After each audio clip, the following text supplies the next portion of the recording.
What's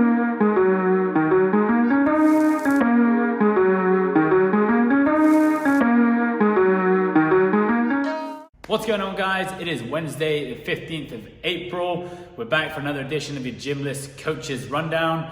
Today we're going to be changing up the strength stimulus just a little bit, and rather than going into alternating sets of like a push, pull, squat, we're actually going to superset you this time. So you're going to go from a leg movement or a squatting movement straight into another squatting movement, a pulling movement into another pulling movement, pushing into another pushing. So make sure in terms of the weight that you guys choose, you choose sensibly, remembering that it is a superset. There isn't going to be much rest in between each one. So for your first superset, every 2 minutes for 3 to 4 sets, you are going to complete 10 to 15 cycler squats. Tammy's heels are elevated and her toes are straight. What we're looking for in a cycler squat is that your knees track your toes. Tammy has got the bag in a back rack position right now. If she wants, she can slide it off and hold it in a front rack position or wherever she feels comfortable.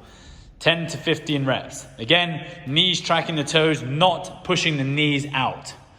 We don't want to see those knees coming out. We want those quads burning. After your 10 to 15 reps, you'll drop your object and then move into your half squat jumps. Remember, these are not for maximal height. This is for contraction only. So down doesn't need to be all the way into a full squat, and then driving up just enough for your feet to leave the floor. We're going to be completing 15 to 20 reps every 2 minutes for 3 to 4 sets. We're going to go into our next superset now for your B work every 2 minutes for 3 to 4 sets. We're going to be completing 6 to 15 dips. Now we assume that most of you will not have dip bars available to you, but if you have a parallel bar or a V bar or even rings available, don't be afraid to use those. Tammy is going to demonstrate a chair dip or a sofa dip if you have it available, legs straight, 6 to 15 reps. We're looking for the shoulder to go a little bit deeper than the elbow. As soon as she's finished her 6 to 15 reps, she'll then move into her hand released push-ups. Hand released push-ups, chest to floor, staying nice and tight, hands come off the floor, press back up. Again, 8 to 15 reps. For our third superset, we have our pulling work. So the pulling work, you're going to choose any sort of pulling exercise. We do recommend for those of you that are stuck at home and do not have access to rings or a TRX, that you just use a towel looped over the door. You'll see that video in the coach's notes. Tammy is going to be executing a ring row, which is the same as a TRX row. So you're going to complete 8 to 15 reps. Remember, we're looking at control through the pulling movement. Try not to arch your back or shove your hips forward as you pull like Tammy's doing there. Keep a hollow position, pull as high as possible.